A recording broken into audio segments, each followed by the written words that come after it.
The unexpected invasion. The skies over Earth darkened as thousands of alien ships materialized in low orbit. Panic erupted worldwide as the massive fleet blotted out the sun, their ominous silhouettes looming over major cities across the globe. Emergency broadcasts blared from every device, urging citizens to seek shelter and remain calm. In the heart of No-Raid's Cheyenne Mountain complex, General Sarah Chen stared at the holographic display with a mixture of dread and determination. The room buzzed with frantic activity as military personnel scrambled to respond to the unprecedented threat. Status report. Chen barked, her eyes never leaving the swarm of red dots representing the alien vessels.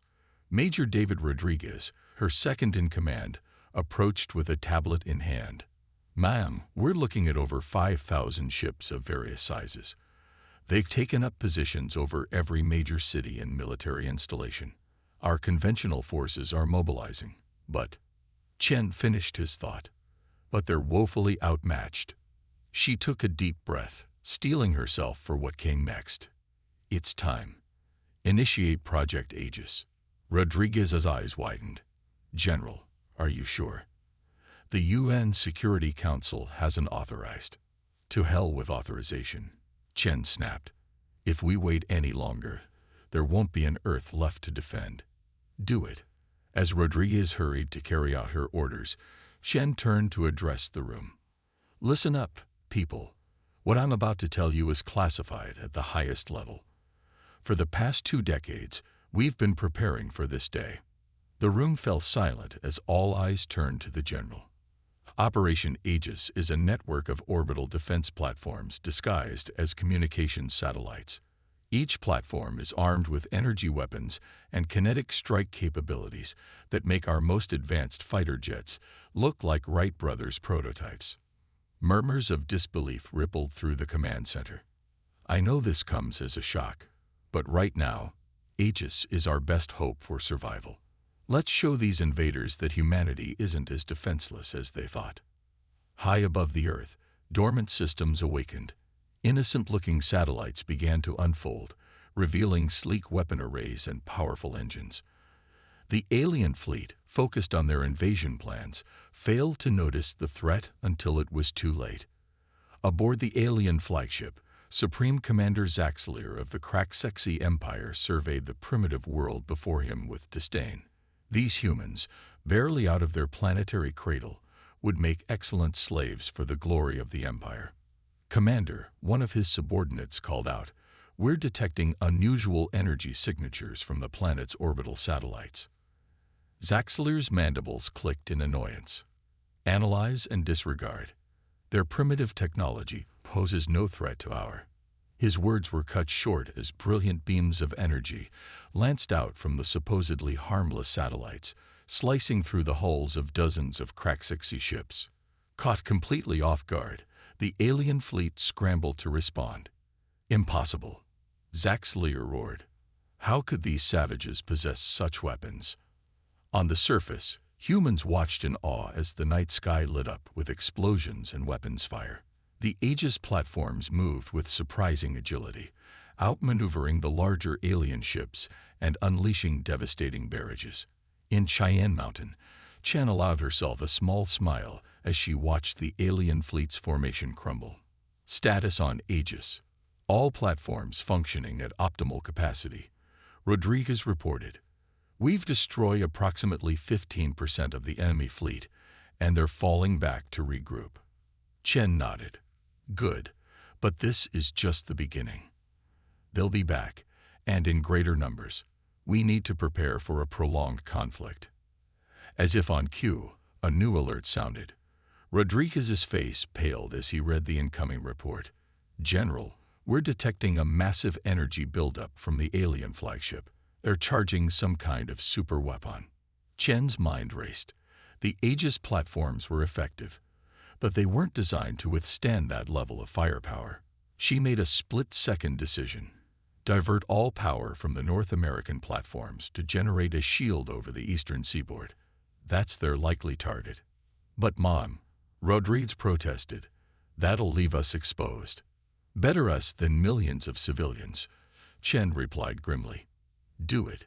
High above, the Aegis platforms over North America ceased fire, their energy redirecting to form a shimmering barrier just as the alien flagship unleashed a blinding beam of destruction. The shield held, barely, deflecting the blast into space. Zaxxler hissed in frustration. These humans were proving to be far more troublesome than anticipated. Prepare another strike, he commanded. Target their orbital defenses. But before the Kraxixi could regroup, a new threat emerged. From hidden bases across the globe, squadrons of advanced fighter jets took to the skies. Unlike anything seen before, these craft moved with impossible speed and agility, joining the battle alongside the Aegis platforms.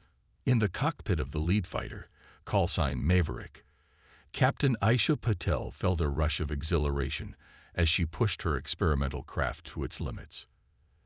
The X-99 Thunderbolt was the product of reverse-engineered alien technology, kept secret for years in preparation for this very moment. All wings, report in, Patel called out as her squadron climbed to engage the alien ships. Red 2, standing by. Red 3, ready to kick some alien ass. Red 4, let's show 'em what Earth can do. Patel grinned beneath her helmet. All right, Reds, remember your training. These birds can outmaneuver anything they've got.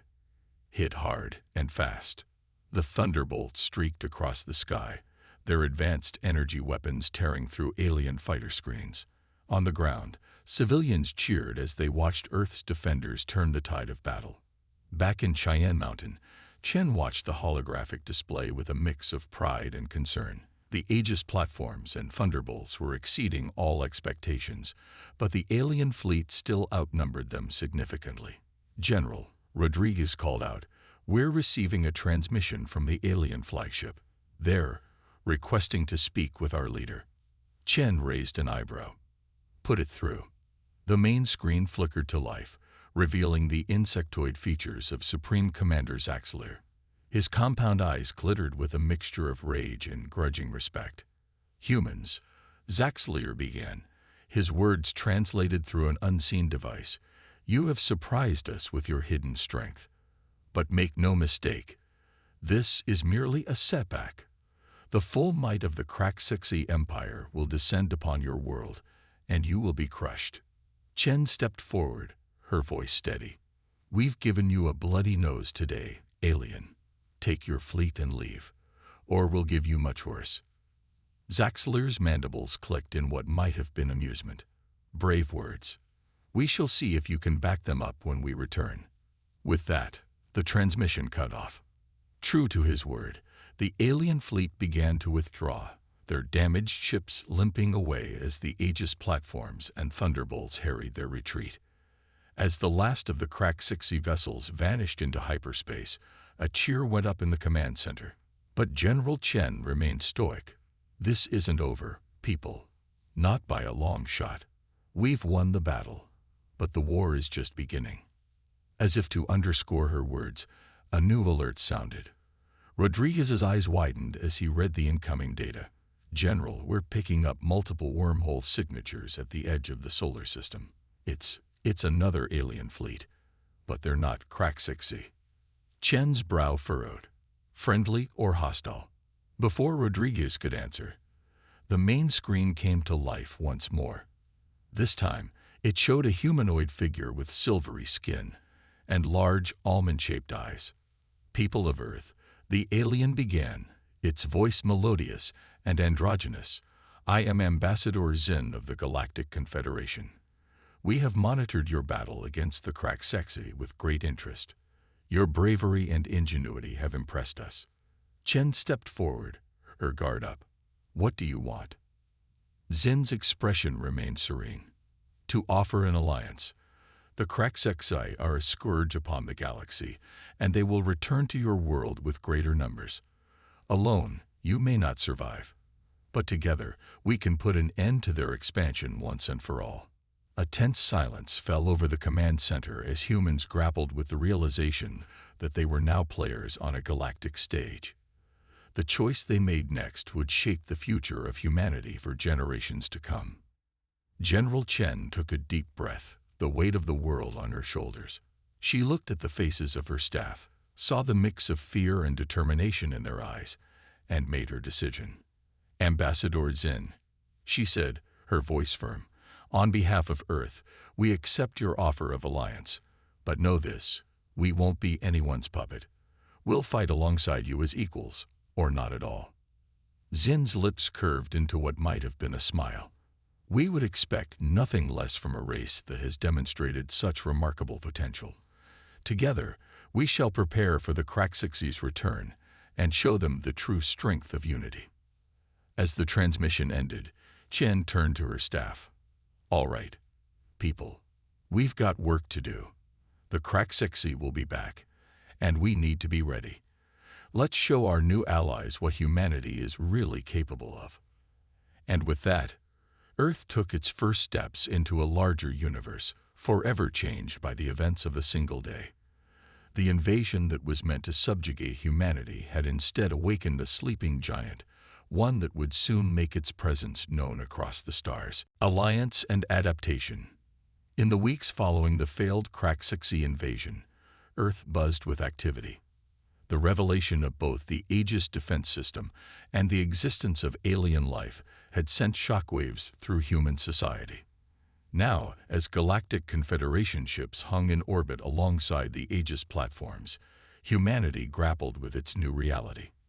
At the United Nations headquarters in New York, now heavily guarded by a mix of human and alien security forces, General Sarah Chen stood before the hastily assembled World Security Council. The chamber was filled with a tense energy as representatives from every nation awaited her briefing.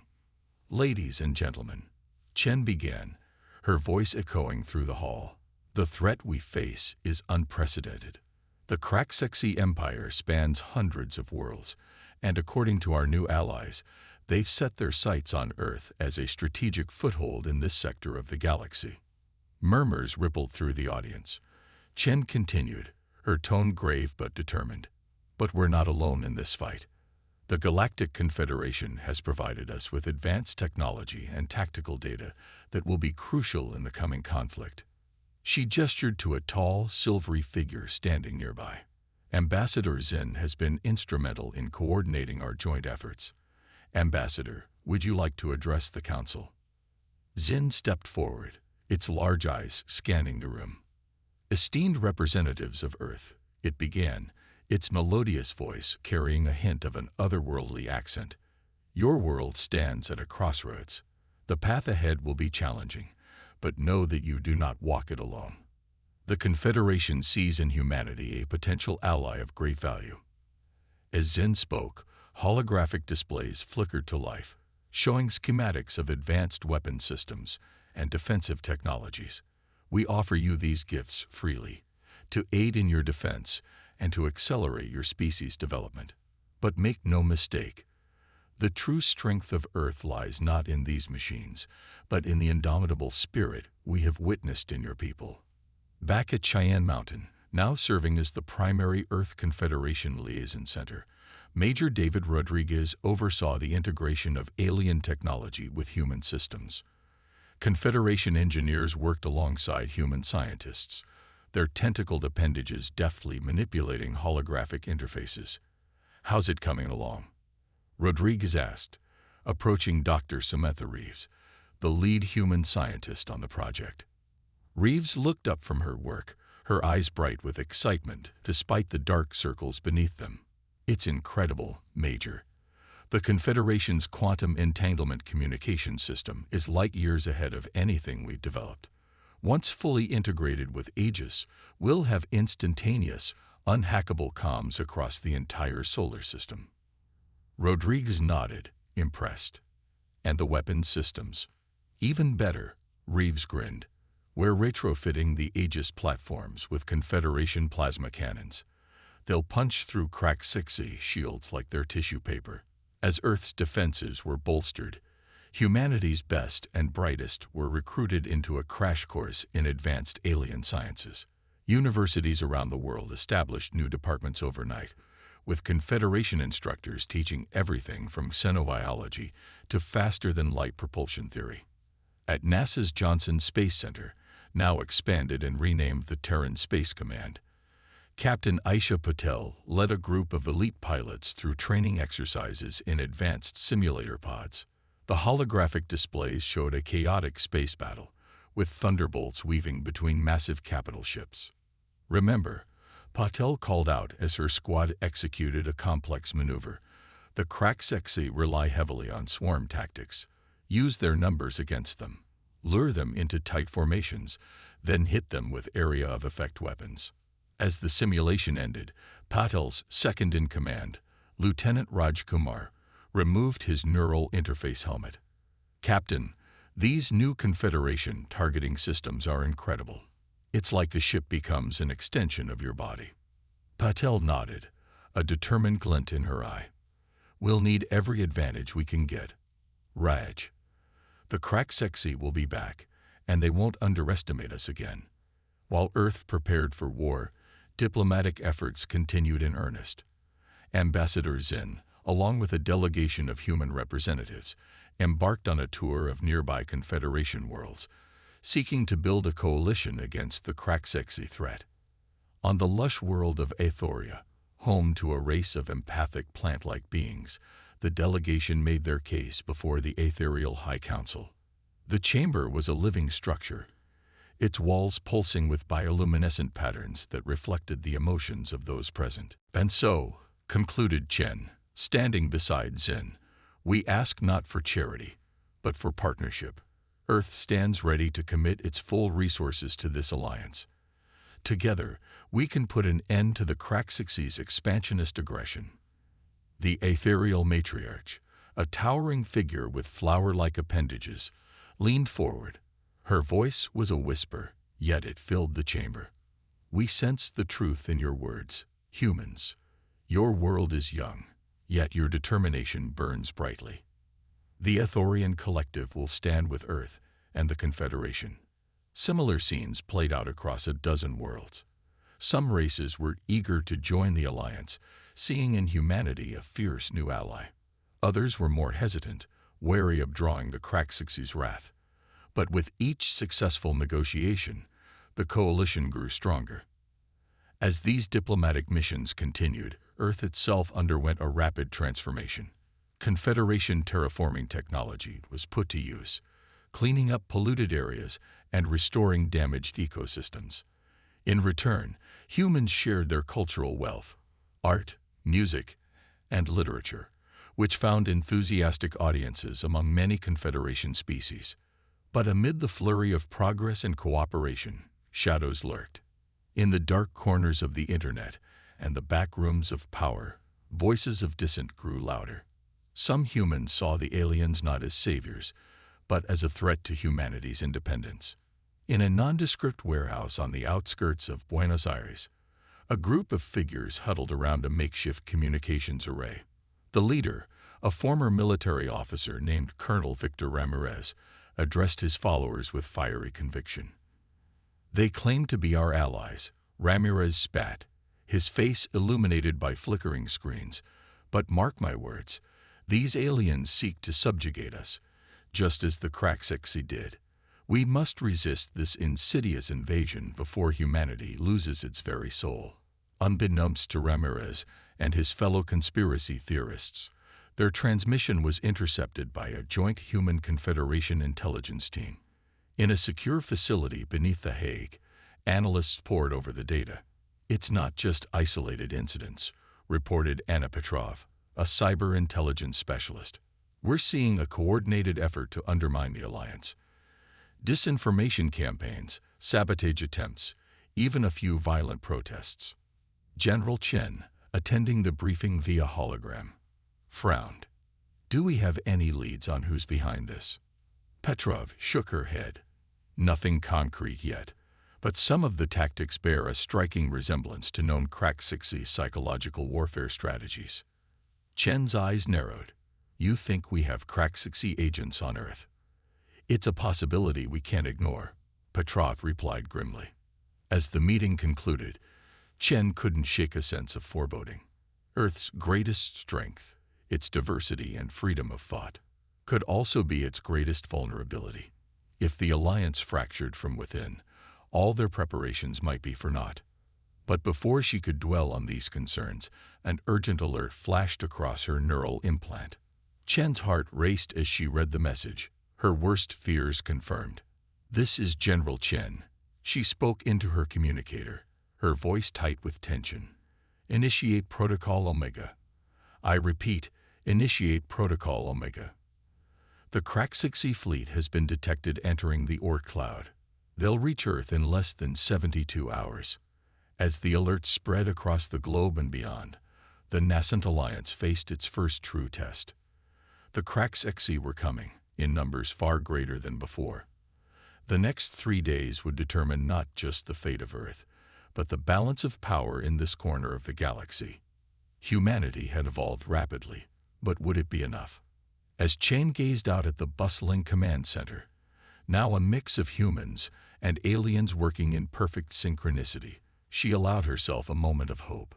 Whatever happened next, Earth would face it united, with itself, and with its new cosmic allies. The battle for Earth's future was about to begin. The enemy within. The countdown to the Craxixi arrival ticked relentlessly onward. Earth's cities had become hives of activity, with civilians rushing to fortified shelters, while military personnel and their alien allies made final preparations for the impending assault. In the depths of the Pentagon, now augmented with Confederation technology, General Sarah Chen presided over a tense war council. Holographic displays showed the approaching Craxixi fleet, a vast armada that dwarfed their previous invasion force. Latest intelligence suggests they'll make planetfall in approximately 60 hours.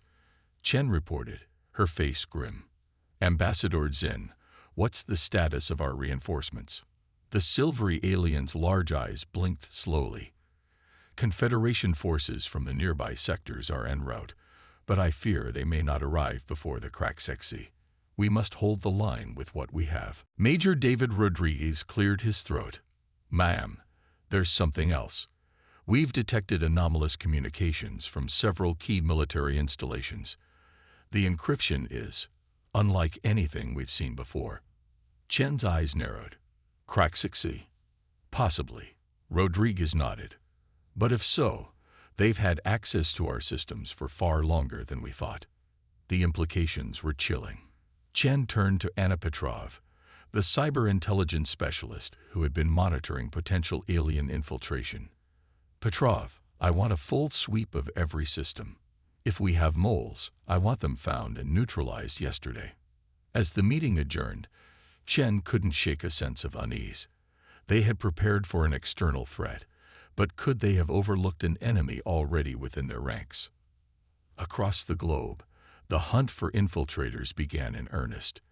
In London, MI6 operatives worked alongside telepathic Confederation agents, scouring government databases for signs of tampering. In Moscow, FSB analysts pored over surveillance footage, looking for any hint of inhuman behavior among high-ranking officials. At NASA's Jet Propulsion Laboratory in Pasadena, now a hub of human-alien technological collaboration, Dr. Samantha Reeves was pulling another all-nighter. The integration of Confederation tech with Earth systems was nearly complete, but there were still bugs to iron out. As she worked, a shadow fell across her terminal. Reeves looked up to see her alien counterpart, a spindly being named Excelthor, looming over her. "You should rest, Dr. Reeves," Selthor chittered, its mandibles clicking softly. "The final battle approaches. You will need your strength." Reeves smiled wearily. "Thanks, Sel. I just need to finish this subroutine and—" Her words cut off as she noticed something odd on her screen. A line of code that shouldn't have been there, buried deep in the Aegis control systems. "That's not right," she muttered, her fingers flying across the holographic keyboard. "Xelthor, take a look at this. Does this code structure look familiar to you?" The alien leaned in, its compound eyes reflecting the screen's glow. Suddenly, its posture stiffened. "Dr. Reeves, step away from the terminal. Now." Reeves blinked in confusion. "What? Why would I?" In a blur of motion, Selthor's arm shot out, a concealed weapon materializing in its grip. But Reeves was faster. Years of martial arts training kicked in as she ducked under the alien strike, sweeping its legs out from under it. Alarms blared as Reeves sprinted from the lab, her heart pounding. "Security breach in Sector 7. She shouted into her comm. "We have a crack-sexy infiltrator." Chaos erupted across the facility as security forces converged on the lab. In the ensuing firefight, the being known as Selthor revealed its true form, a crack-sexy warrior in an advanced holographic disguise. As the dust settled, Reeves found herself in a secure briefing room, facing a grim-faced General Chen via hologram. "You're certain the Aegis systems have been compromised?" Chen asked, her voice tight with concern. Reeves nodded, still shaken from her close call. "The infiltrator had deep access. We need to assume that the Crack-6 know everything about our defenses." Chen's jaw clenched. "Then we've lost our element of surprise. Again." She turned to address someone off-screen. "Rodriguez, initiate Protocol Black. We're going dark." Across the planet, and throughout the solar system, human and Confederation forces began a massive systems purge. The Aegis platforms temporarily went offline, leaving Earth seemingly defenseless. But it was a calculated risk. Better to reboot from secure backups than to leave potential backdoors for the Crack-6 to exploit. As tech teams worked frantically to secure their systems, counterintelligence operations kicked into high gear. In New Delhi, a joint task force raided a nondescript office building, uncovering a sophisticated Crack-6 communications hub. In Rio de Janeiro, a deep-cover Crack-6 agent was apprehended moments before he could sabotage a critical power facility. But the most shocking revelation came from an unexpected source. Colonel Victor Ramirez, the leader of the anti-alien conspiracy group, reached out to General Chen through secure channels. "General," Ramirez's hologram flickered to life in Chen's office, his face haggard and his eyes wild. "I know you have no reason to trust me, but you need to hear this. My group, we've been manipulated, guided by what we thought were patriotic humans, but were actually Crack-6 agents in disguise." Chen leaned forward, her expression guarded. "And why should I believe you now, Colonel?" Ramirez swallowed hard. "Because I've seen the truth with my own eyes. They revealed themselves to us, thinking we were ready to commit to full-scale sabotage. But when we hesitated," his voice broke, "they slaughtered half my people. The rest of us barely escaped." Over the next hours, Ramirez provided invaluable intelligence on Crack-6 operations on Earth. It became clear that the alien empire had been playing a long game, sowing discord and preparing for invasion years before their first overt attack. With time running out before the Crack-6 fleet's arrival, Earth's defenders raced to shore up their defenses and root out any remaining infiltrators. The Aegis platforms came back online, their systems purged and reinforced. But the question remained, had they caught all the saboteurs in time? At Cheyenne Mountain, now serving as Earth's primary command center, General Chen stood before a united group of human and alien leaders. The tension in the room was palpable as all eyes focused on the holographic display showing the approaching Crack-6 armada. "We've done all we can to prepare," Chen began, her voice steady despite the weight of responsibility on her shoulders. "Our defenses are stronger than ever, thanks to our Confederation allies.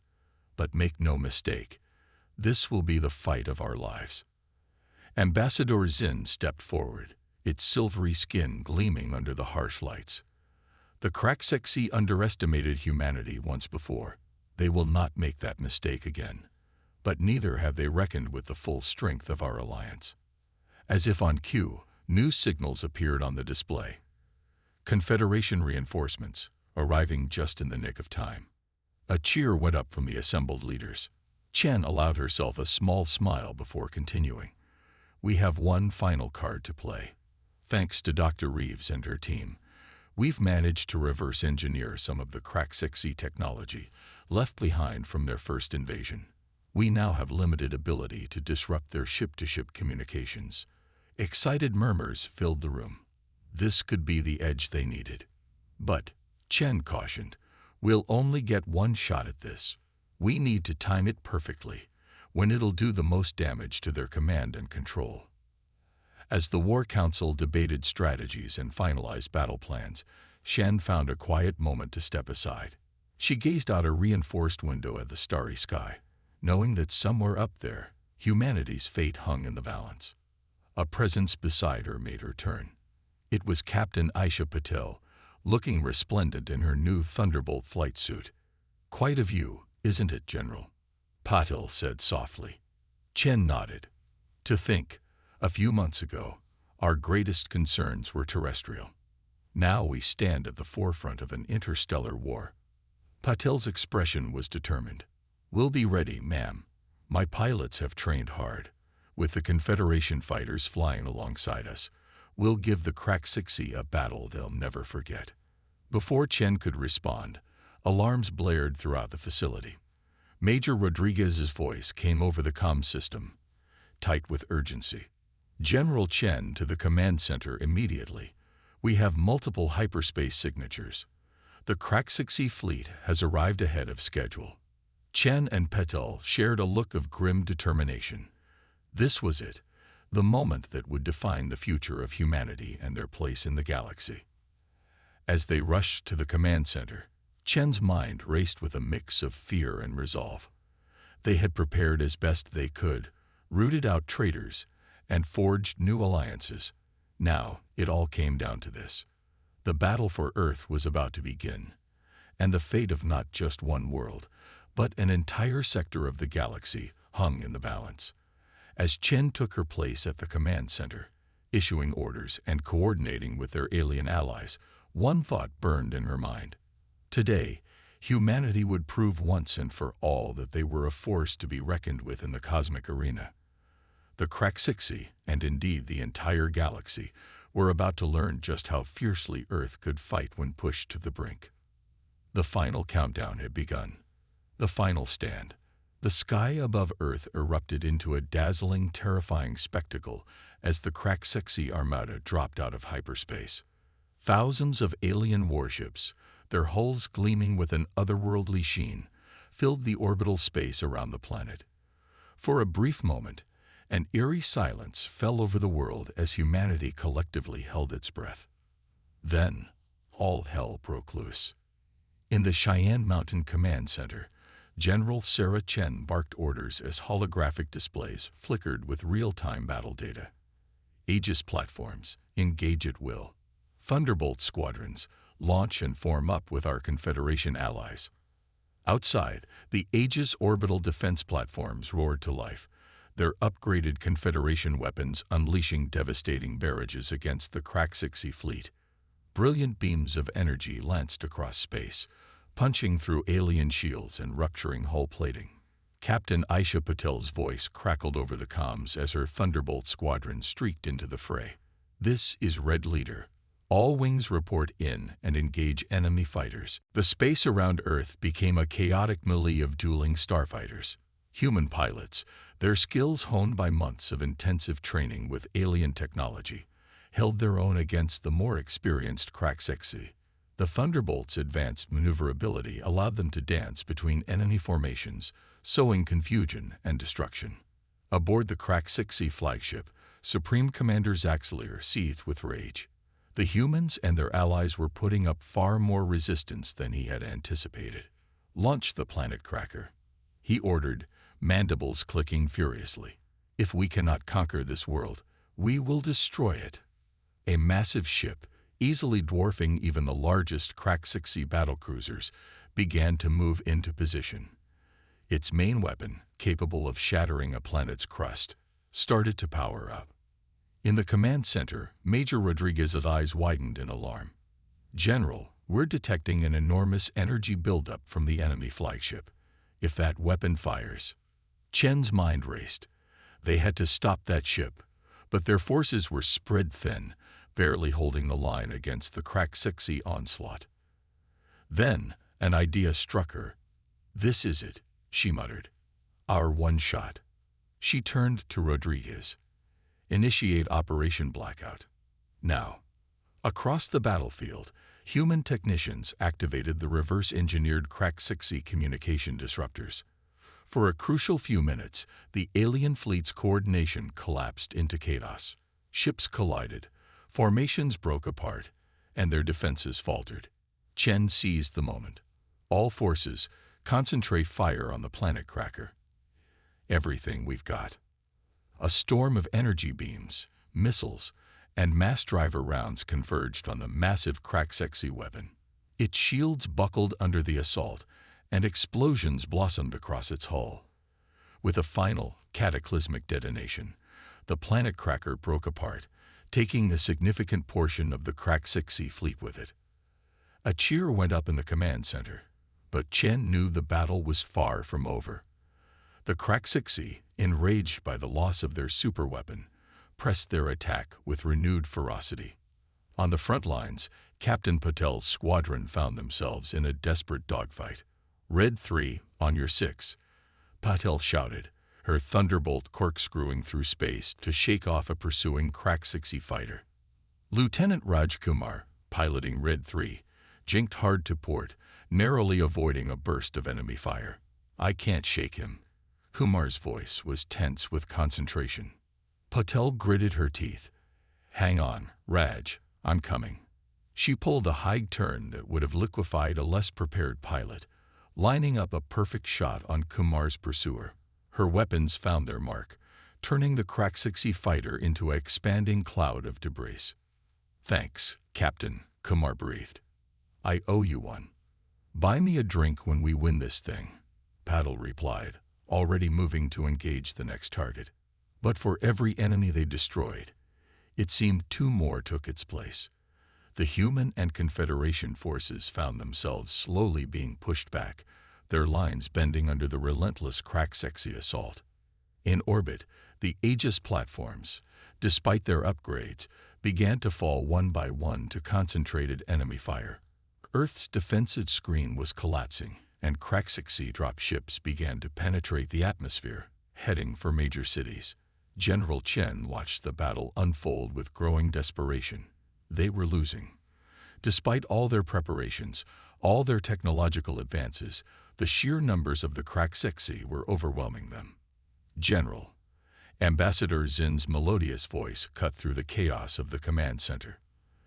"There may be one last option, but it is extreme." Chen turned to the alien, hope and wariness warring in her eyes. "What do you mean?" Zin's large eyes seemed to shimmer with an inner light. "The Confederation has long possessed a weapon of last resort, a device capable of generating an artificial singularity." Chen's breath caught in her throat. "A black hole weapon." Zin nodded solemnly. "It would annihilate the Crack-6C fleet, but it would also destroy much of Earth's orbital infrastructure, including what remains of the Aegis network. And if not precisely controlled, it could cause catastrophic damage to the planet itself." For a long moment, Chen was silent, the weight of the decision pressing down on her. To use such a weapon was to risk everything. But to not use it was to face certain defeat. "How long to deploy?" she asked finally, her voice barely above a whisper. "The device is already in position, hidden among the debris of the battle," Zin replied. "It awaits only your command." Chen closed her eyes, offering a silent prayer to whatever higher powers might be listening. When she opened them again, her gaze was steel. "Do it." Zin nodded and sent the activation signal. For a moment, nothing seemed to happen. Then, at a point in space just beyond the moon's orbit, a pinprick of absolute darkness appeared. The effect was immediate and terrifying. Crack-6C ships nearest to the anomaly were the first to be affected, their hulls distorting as they were pulled inexorably towards oblivion. Panic spread through the alien fleet as more and more vessels were caught in the black hole's expanding grip. "All Earth forces, full retreat," Chen ordered. "Get clear of the Singularity's event horizon." Human and Confederation ships burned their engines hot, fighting against the growing gravitational pull as they raced to safety. Not all of them made it. Chen watched, heart in her throat, as friendly signals winked out one by one. sacrificed to the ravenous maw of the artificial black hole.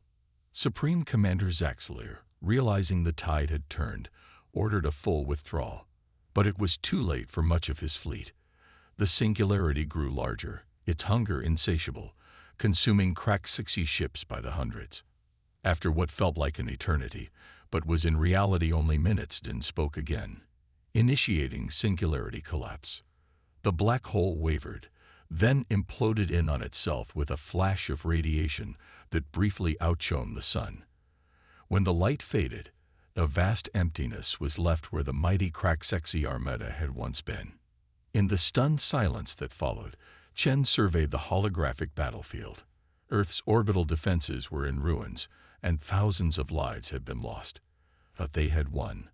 Against all odds, humanity had survived its trial by fire.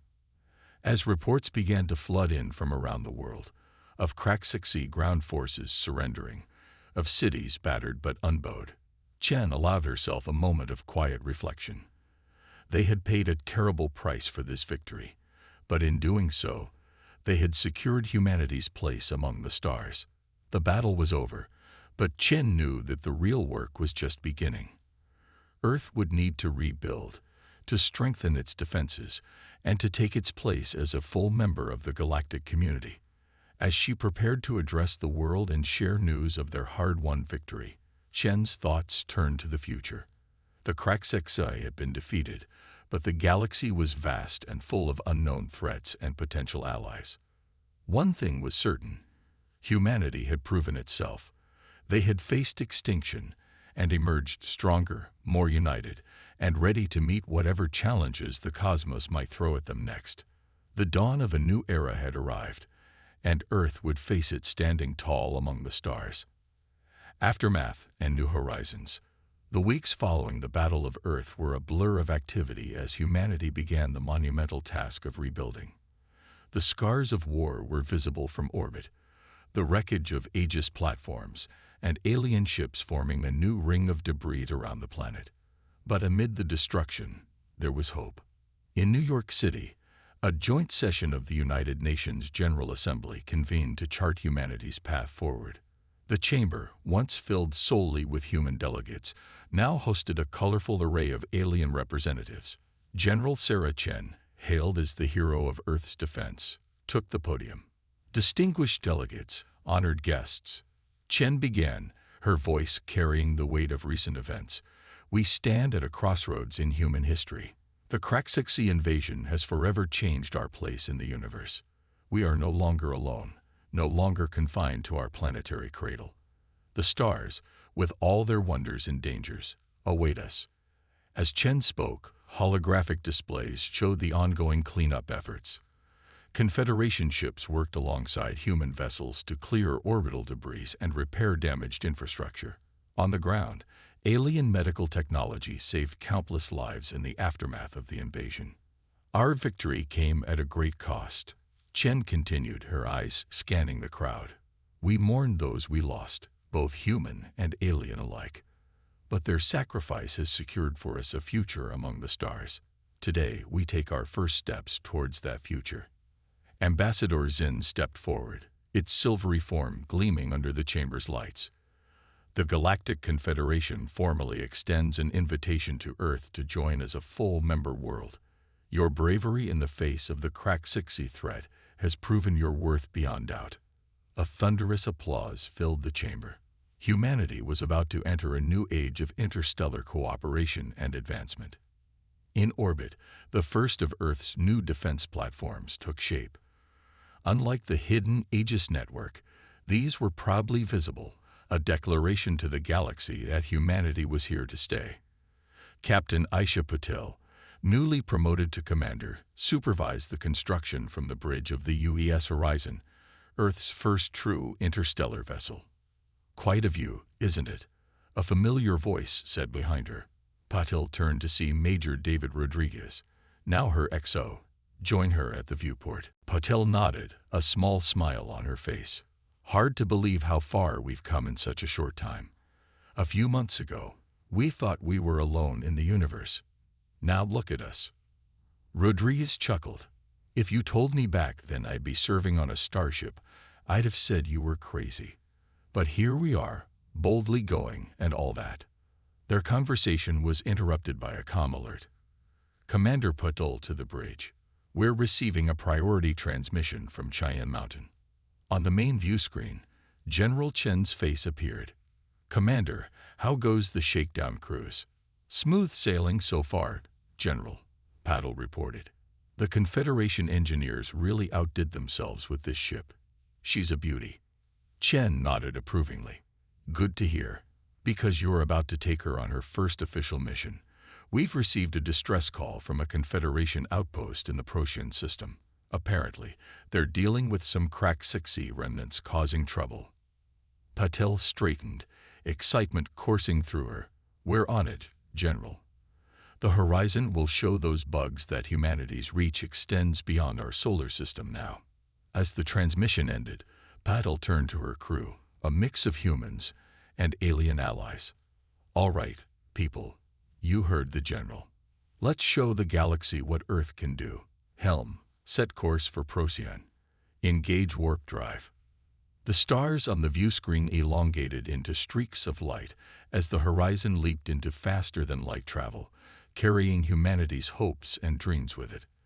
Back on Earth, in a secure facility beneath the Rocky Mountains, Dr. Samantha Reeves led a team of human and alien scientists in studying recovered Krak-6 technology. The insights gained from this research promised to revolutionize fields from medicine to energy production. Dr. Reeves, one of her assistants, called out, excitement evident in their voice, "I think we've cracked the Krak-6 FTL communications system." Reeves hurried over, her eyes widening as she examined the data. This is incredible. With this, we could establish instantaneous communication across the entire galaxy. The implications for exploration, for spreading human culture, it's mind-boggling." As humanity expanded its technological horizons, it also grappled with profound philosophical and cultural shifts. Schools around the world updated their curricula to include xenobiology and interstellar politics.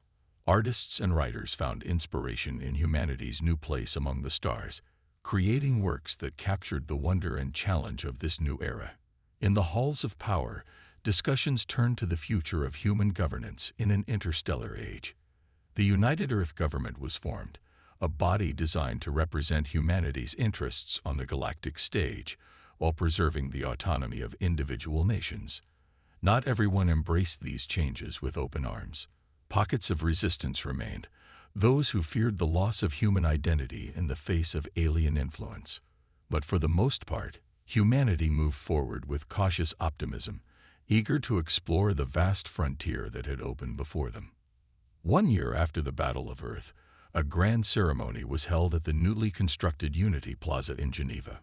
Representatives from every nation on Earth gathered alongside delegates from dozens of alien worlds.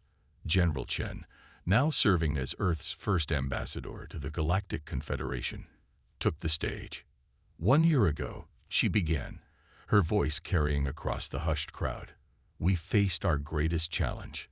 We stood on the brink of annihilation, our very existence threatened by an implacable foe. But we did not falter. We did not surrender. Instead, we reached for the stars and found not only allies but a greater destiny." Chen gestured to the night sky, where the lights of orbital habitats and shipyards twinkled alongside the stars. "Today, we take our place as citizens of a vast and wondrous galaxy. We carry with us the best of what it means to be human. Our curiosity, our determination, our capacity for growth and change. But we also bring our unique perspective, our art, our cultures, our indomitable spirit." As Chen spoke, the first graduates of Earth's Interstellar Academy received their commissions, ready to serve on ships bound for distant worlds. Scientific outposts were being established on the moons of Jupiter and Saturn, stepping stones to the broader galaxy. And on Mars, the first human colony beyond Earth was taking shape, a symbol of humanity's expanding horizons. "The road ahead will not be easy," Chen continued. "There will be challenges we cannot yet imagine, dangers we have yet to face. But I have faith. in humanity, in our allies, and in the bright future we will forge together among the stars. As Chen's speech concluded, a brilliant fireworks display illuminated the sky, its colorful bursts forming the shapes of alien worlds and fantastic nebulae. It was a celebration not just of humanity's survival, but of its emergence onto the galactic stage. In the years that followed, humanity would face new trials and triumphs. They would make mistakes and achieve wonders. They would explore strange new worlds, forge alliances, and face enemies both old and new. But through it all, they would carry with them the lessons learned during those fateful days when the Craxexi sought to end their story before it had truly begun. Earth had been tested by fire and emerged stronger, wiser, and ready to take its place among the stars. The next chapter in human history was just beginning, and it promised to be the most extraordinary yet. As the celebration in Geneva continued long into the night, the stars seemed to shine a little brighter, beckoning humanity towards its destiny. The universe, in all its infinite wonder and possibility, awaited.